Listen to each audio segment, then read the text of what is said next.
Welcome to Bosco Campus Vision. Today's lecture deals with the classification and description of vowels.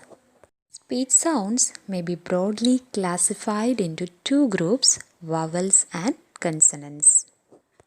Vowels are voiced sounds during the articulation of which the pulmonic aggressive air, that is, the air that we breathe out of our lungs, escapes through the mouth freely and continuously without any audible frictional noise.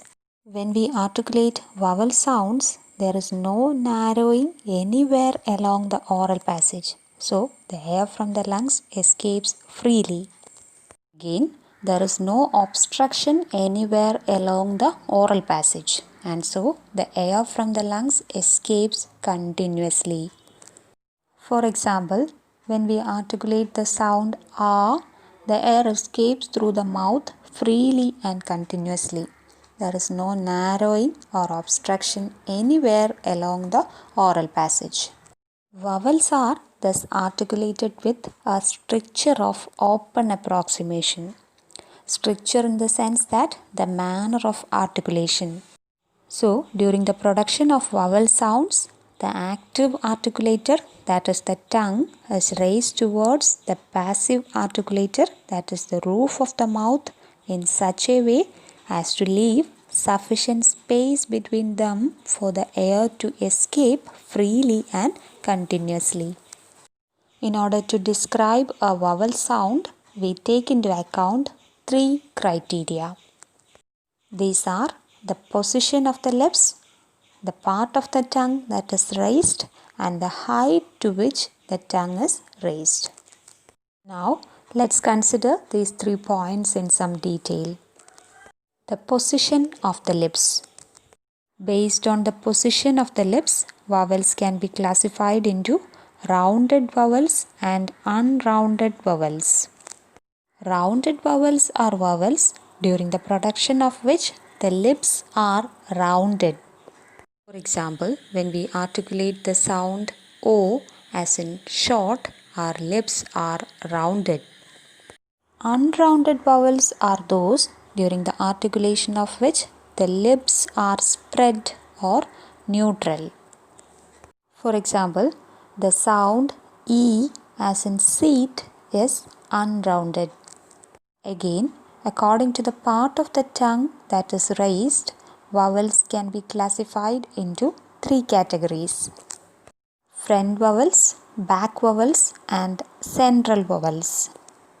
Front vowels are vowels during the articulation of which the front of the tongue is raised towards the hard palate with a wide enough gap between the front of the tongue and the hard palate for the air to escape freely without any friction. For example, English vowels E as in hit, E as in peel, and A as in pet. Back vowels are vowels during the production of which the back of the tongue is raised towards the soft palate, and there will be enough space between the back of the tongue and the soft palate for the air to escape freely without any friction. For example, English vowels O as in pot, U as in full, and U as in pool.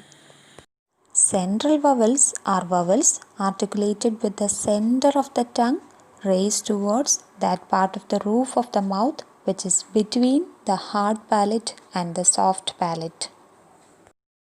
For example, English vowels A as in cut and A as in girl. Based on the height to which the tongue is raised, vowels can be classified into high or close vowels, low or open vowels, half high or half close vowels, and half low or half open vowels. During the production of high or close vowels, the tongue is raised close to the roof of the mouth. For example, the vowel sounds E as in meat and U as in food. During the production of low or open vowels, the tongue is kept low, that is, far away from the roof of the mouth. For example, the English vowel A as in part. For the production of half-closed vowels, the tongue occupies a position 1/3 of the distance from close to open, and for half open, 2/3 of the distance. This figure is called the vowel diagram, and it indicates the tongue positions. This diagram gives us information about the part of the tongue used during the articulation of a vowel, that is front, center or back, and the height to which the tongue is raised, that is close, half open, open or anywhere between these points.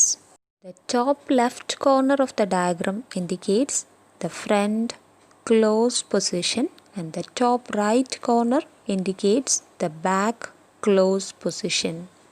But this diagram does not give any information about the position of the lips during the articulation of the vowels. The state of tension of the tongue is also considered by some as a factor affecting vowel qualities. Based on the state of tension of the tongue, they distinguish tense vowels from lax vowels. Tense vowels require in their formation a greater degree of tongue tension than others. For example, the E sound in heap has a tenser articulation than the E sound in hit. Three-term description of vowels. We can describe a vowel using a short three-term descriptive label. Three terms indicate the position of the lips, that is rounded vowel or unrounded vowel, then the part of the tongue raised, that is front vowel or back vowel or central vowel, and the height to which the tongue is raised, that is closed vowel or open vowel or half closed vowel or half open vowel. For example, the English vowel sound E in the word heap can be described as front, close, unrounded vowel. That's about the classification of vowels. Please do answer the question. Thank you so much for paying attention.